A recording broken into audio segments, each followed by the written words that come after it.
Welcome everyone. आज की class में हम डिस्कस करेंगे द कंसेप्ट ऑफ फाइल्स और बेसिकली सी लैंग्वेज के अंदर हम फाइल्स को कैसे एक्सेस करते हैं, फाइन, उनको कैसे हम स्टोर कराते हैं। तो ये बेसिक बातें हम डिस्कस करेंगे about files. So let's start. तो सबसे पहले तो हम बात करते हैं कि फाइल होती क्या है। सो हमने इसकी डेफिनेशन यहाँ पे लिखी है। That is a file is a collection of data stored in one unit identified by A file name and stored permanently in secondary storage. Okay, तो यहाँ से उभर के तीन बातें आती हैं कि पहली बात तो जो फाइल होती है it is stored as a single unit.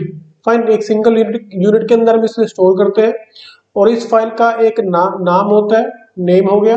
Fine. Third thing is that it is stored permanently, इसको हम परमानेंटली स्टोर करते हैं सेकेंडरी स्टोरेज के ऊपर। फाइन, ताकि हम इसको बाद में रीड आउट कर सकें। क्लियर? ओके। अब फाइल एक डॉक्यूमेंट भी हो सकती है, आपकी picture, audio, video, data library, application और any other collection of data, all these are called files. Fine, इन सबको हम फाइल बोलते हैं। कुछ टाइप्स फाइल्स के हैं, जैसे कि text file such as word document, rich text format documents, PDFs, web pages and others. These all are file types. तो इनके बारे में आपको पता होना चाहिए। And next thing is like there are some files like MPEG, MOV, WMV, इन सभी की एब्रीविएशन भी आपको जो है वो पता होनी चाहिए। All these are example of files. Okay, अब हम बात करते हैं how to access a file in C program. C program में हम किसी फाइल को एक्सेस कैसे करते हैं। तो बेसिकली आपने अपना प्रोग्राम लिखना है। क्लियर? उस प्रोग्राम के अंदर हम कुछ सी लाइब्रेरी के फंक्शन यूज करेंगे। जब हम इन फंक्शन को यूज करेंगे they will take help of the operating system, वो ऑपरेटिंग सिस्टम की हेल्प लेंगे। एंड ऑपरेटिंग सिस्टम की हेल्प से वो डिस्क, मान लो आपकी हार्ड डिस्क जो है, फाइन, या आपकी फ्लॉपी डिस्क है, तो उसके ऊपर हम जो डाटा या तो वहां से रीड कर सकते हैं या डाटा को वहां पे राइट कर सकते हैं। दोनों ही काम हम वहां पे कर सकते हैं। अब प्रोसेस क्या रही, प्रोग्राम लिखा, प्रोग्राम के अंदर लाइब्रेरी फंक्शन यूज करें एंड वो प्रोग्राम में लाइब्रेरी फंक्शन ऑपरेटिंग सिस्टम की हेल्प लेते हैं, fine, to perform disk read and write operations. Okay. अब कई बार एग्जाम में क्वेश्चन पूछा जाता है कि what are the operations which can be performed on files. तो यहाँ पे हमने 6 ऑपरेशन लिखे हैं जो कि आप फाइल के ऊपर परफॉर्म कर सकते हो।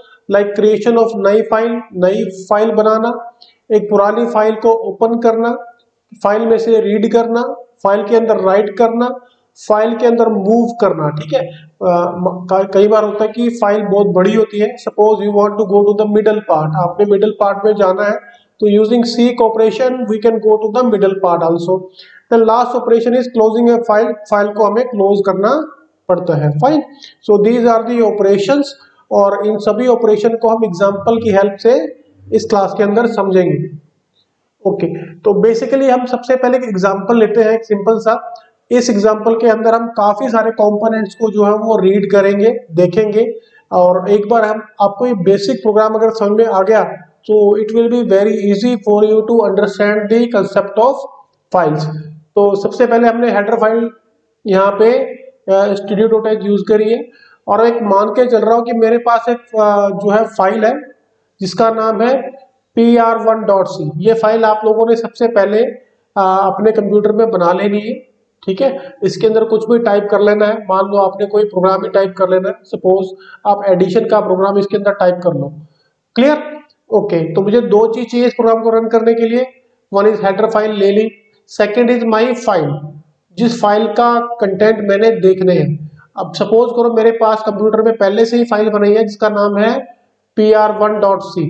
अगर pr1.c के अंदर जो भी मेरा डाटा है that will be printed on the screen, that will be printed on the screen, हम स्क्रीन के ऊपर उसको जो है प्रिंट कराएंगे। ओके, अब ये वर्क कैसे करता है, तो यहाँ पे 3-4 चीजें हैं, हम इनको बाद में डिटेल में डिस्कस करेंगे। One is this file is basically A structure, fine. दूसरा मेरे पास आता है एक function called F open.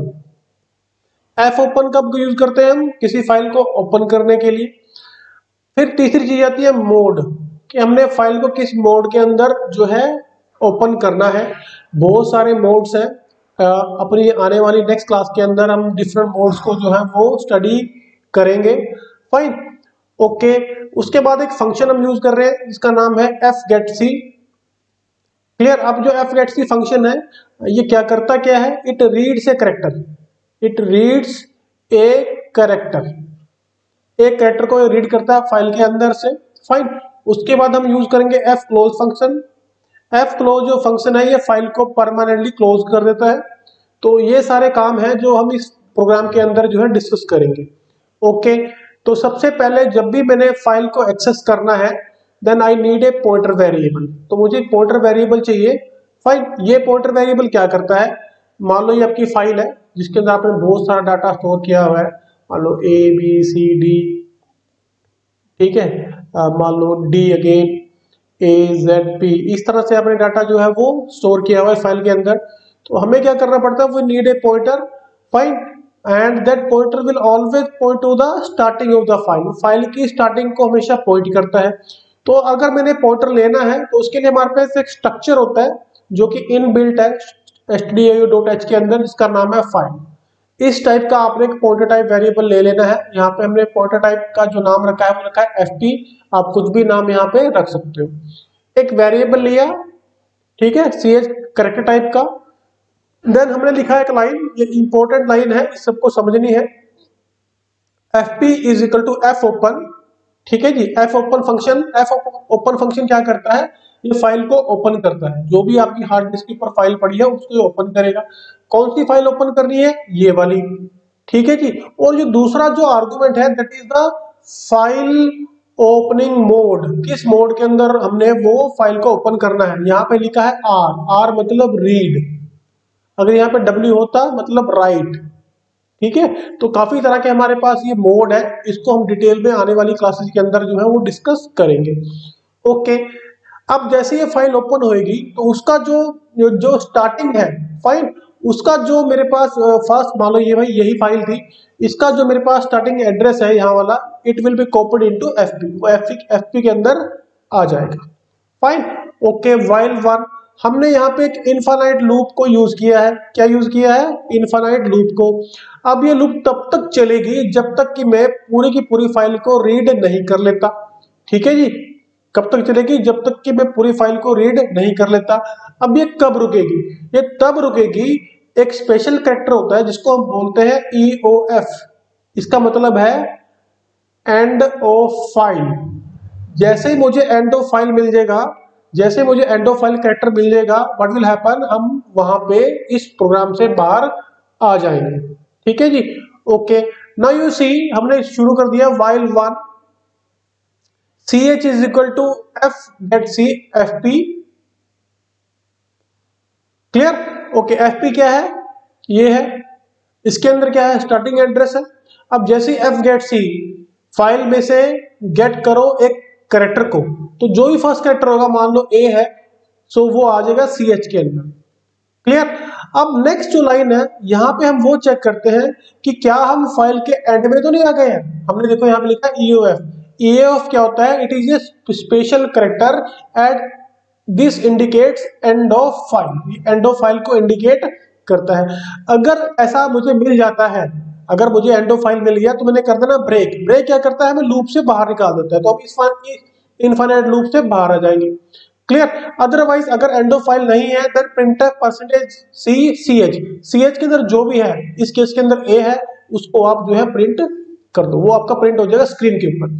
Okay, अगर एक बात और होती है कि अगर एक बार मैंने fgetc को यूज कर लिया तो ये पॉइंटर को fp को ऑटोमेटिकली इंक्रीमेंट कर देता है। Now it will point to the next character, ये नेक्स्ट वाले कैरेक्टर को ऑटोमेटिकली पॉइंट करना शुरू कर देगा।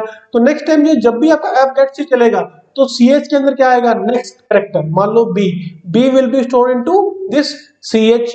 ओके, ये कंडीशन अभी भी फॉल्स है, तो हम क्या करेंगे, printf %c_ch, तो b will be printed. Similarly जो भी आपने इस फाइल के अंदर लिखा है that will be printed. Okay, अब ये रुकेगी कब, जैसे ही फाइल के अंदर, ठीक है, मुझे एंड ऑफ फाइल कैरेक्टर मिलता है। अब एक बात और है, ये एंड ऑफ फाइल होता है, ये हमारी फाइल के एंड में स्टोर होता है, ठीक है। मान लो कि इस केस के अंदर यहाँ पे कहीं लास्ट के अंदर ये एंड ऑफ फाइल कैरेक्टर जो है वो स्टोर हमारा होता है। तो जैसे ही मुझे एंड ऑफ फाइल मिल जाएगा, ठीक है, ये स्पेशल कैरेक्टर मुझे मिल जाएगा, हम लूप से बाहर बाहर आते ही एफ क्लोज एफ पी, इसका मतलब ये है कि फाइल को आप यहाँ पे क्लोज कर दीजिए। Fine, okay. अब जो भी हमने इस प्रोग्राम के अंदर डिस्कस किया है उसके हम थ्योरेटिकल कंसेप्ट को अब हम डिस्कस करेंगे। तो सबसे पहले देखिए बात करते हैं कि ओपनिंग ए फाइल। अब फाइल को हमने ओपन करना है। जब भी हम फाइल को ओपन करते हैं तो तीन स्टेप हम वहां पे परफॉर्म करते हैं। फर्स्ट वन, हार्ड डिस्क के ऊपर सर्च करते हैं कि ये फाइल है भी है नहीं है। ओके। अब दूसरी बात है कि अगर है तो उसको हम लोड करते हैं रैम के अंदर। फाइन, रैम के अंदर एक बफर बना देते हैं। बफर क्या होता है? It is a temporary storage in RAM. ठीक है जी, temporary storage in RAM, that is this is called buffer. तो जो भी आपकी फाइल है that will be copied into this buffer. Okay, जैसे बफर में आ गया तो हम एक पॉइंटर सेट कर देते हैं जो कि फर्स्ट कैरेक्टर को पॉइंट करता है। क्लियर? फाइन। और ये काम, तीनों काम कौन सा फंक्शन करता है? वो करता है एफ ओपन फंक्शन। फाइन, आपने इसके वीडियो को पॉज करके इसके नोट्स भी यहाँ पे बना लेने हैं। ओके, अब हम बात करते हैं बफर की। हमने बात करी है तो बफरिंग को थोड़ा सा हम और डिस्कस कर लेते हैं। मान लो कि ये आपकी हार्ड डिस्क है, ठीक है जी। यहाँ पे आपने एक प्रोग्राम बना के लिखा हुआ है pr1.c। तो जैसे आप इस फाइल को ओपन करोगे तो क्या होएगा? तो मेमोरी के अंदर जो ये दिस इज योर रैम, ये आपकी रैम है। तो रैम के अंदर एक बफर क्रिएट हो जाएगा, मतलब इसको एक मेमोरी का एरिया मिल जाएगा जिसके अंदर इसके कंटेंट हम यहाँ पे कॉपी कर देंगे। फाइन, उसके बाद जो एफपी होता है, फाइल पॉइंटर होता है, वो इसके बिगिनिंग में जो हमारा वो पॉइंट करना शुरू कर देता है, जैसे कि आप देख सकते हो। तो एफपी जो है वो इसको बिगिनिंग को जो है पॉइंट करना शुरू जो है वो कर देता है। ठीक है, ओके। अब बफरिंग का मुझे फायदा क्या होता है? अब एक बात याद रखना कि हमें पता है कि जो हमारी जो मेमोरी हियरार्की है, जो मेमोरी हियरार्की है, हमें पता है कि सबसे जो फास्ट मेमोरी होती है वो होती है सीपीयू रजिस्टर्स। फाइन, उसके बाद आती है मेरे पास कैश मेमोरी, उसके बाद आती है मेरे पास my simple random access memory, उसके बाद आती है मेरे पास सेकेंडरी स्टोरेज। ओके, अब जो सीपीयू रजिस्टर होते हैं वो सबसे फास्ट होते हैं, उसके बाद कैश मेमोरी फास्ट होती है, उसके बाद रैम होती है, और सबसे स्लो होती है मेरी सेकेंडरी स्टोरेज।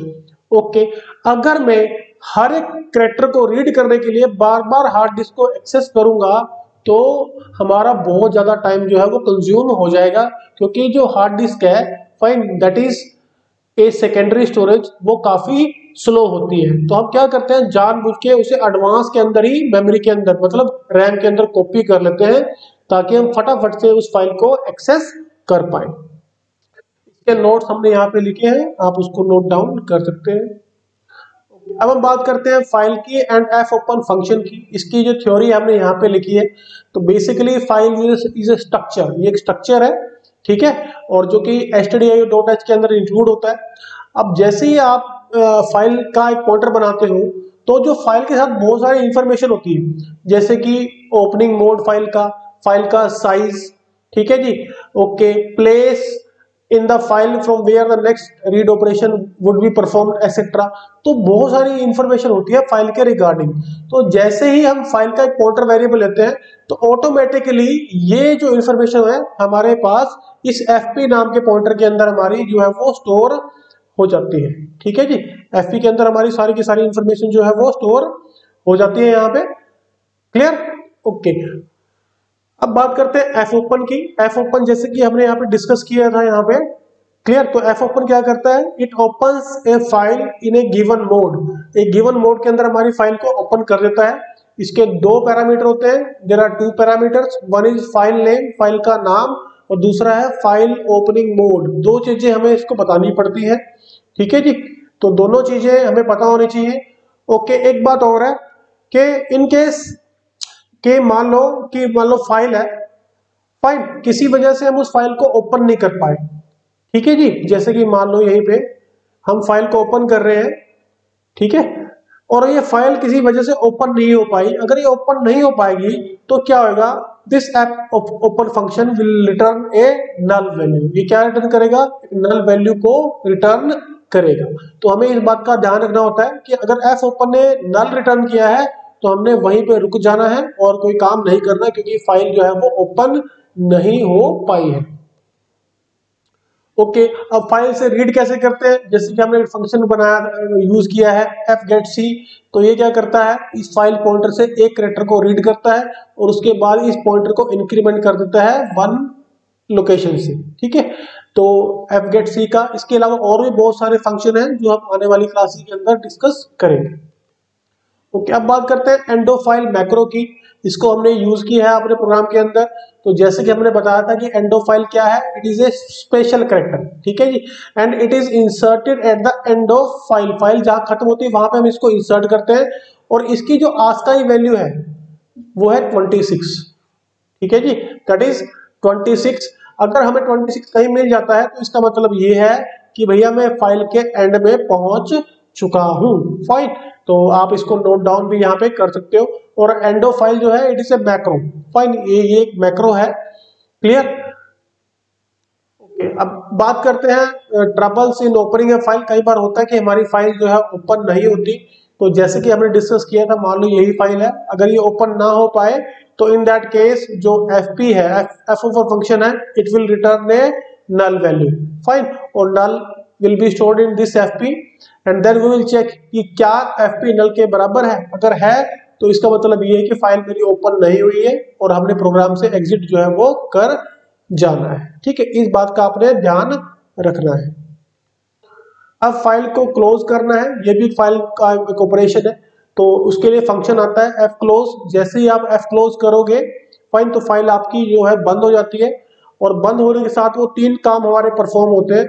तो फर्स्ट काम क्या है कि जो भी आपका बफर है उसको हम वापस हार्ड डिस्क के ऊपर जो है वो राइट डाउन कर देते हैं। ओके, दूसरा काम ये है कि हम फाइल के एंड में आस्काई वैल्यू 26 को इंसर्ट कर देते हैं, that is and of file को इंसर्ट कर देते हैं, ताकि हमें बाद में पता चल सके कि ये फाइल हमारी कहां पे खत्म हुई है, ठीक है।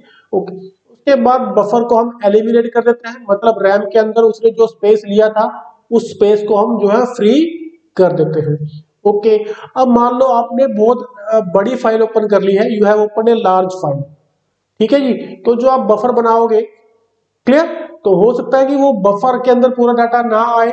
सपोज यू आर राइटिंग, आप एक ऑपरेशन परफॉर्म कर रहे हो राइट का, क्या ऑपरेशन परफॉर्म कर रहे हो, राइट का, आप इस बफर के अंदर लिखे जा रहे हो, अगर ये बफर फुल हो जाता है, क्लियर, और अभी भी आपका जो राइट ऑपरेशन हो पूरा नहीं हुआ, तो उस केस के अंदर ही इस बफर को हम जो बाय डिफॉल्ट हम इसको कॉपी कर देते हैं हार्ड डिस्क के ऊपर, ठीक है, ताकि बफर को हम खाली कर सके। और ये काम सारा हमारे लाइब्रेरी फंक्शन करते हैं, आपको प्रोग्राम बनाते टाइम इसकी टेंशन नहीं लेनी है। ओके, तो अब हम यहाँ पे हमने एक प्रोग्राम लिखा है, इसकी आपने आउटपुट आउटपुट हमें बतानी है कि इसकी आउटपुट क्या आएगी, फाइन, तो ये आपने रन करना है और इसकी आउटपुट को ऑब्जर्व करना है। इसके अलावा आपने एक प्रोग्राम बनाना है जिसके अंदर मान लो आपके पास कोई फाइल है, one is my abc.c and one is xyz.c। तो मान लो abc.c के अंदर आपने कोई प्रोग्राम लिखा हुआ है, तो इसके अंदर जो भी लिखा हुआ है फाइल उसको हमने कॉपी करना है इस वाली फाइल के अंदर, मतलब कि जब प्रोग्राम मेरा खत्म होगा तो जो भी कंटेंट abc.c के अंदर है वो xyz.c के अंदर आ जाने चाहिए, fine. So with this thanks, मिलते हैं नेक्स्ट क्लास के अंदर।